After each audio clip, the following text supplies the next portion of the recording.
But you can see right here, you can click on like your first recipe. These are basically cookbooks, a variety of different recipes that you may have added within this app. You can add them from the browser, camera, paste or text, or just write from scratch if you want to write your own recipe.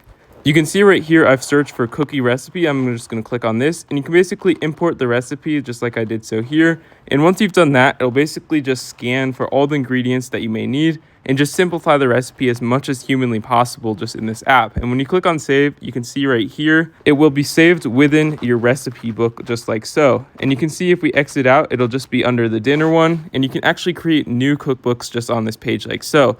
But it's very easy to do, and you can easily just view all of your favorite recipes and just save them. It's basically a collection of recipes just within this app, and you can continue doing that and make a grocery list for those as well. Just a bunch of different apps and different recipes that you can use within this app. You can see right here, this is my current plan. I have nothing saved, no recipes saved, but you can actually get a lot more recipes if you subscribe. But you can basically meal plan just right here by adding your own meals if you wanted to, or you can add meals just from this app. And if you want to view stuff on your profile, you can click on more.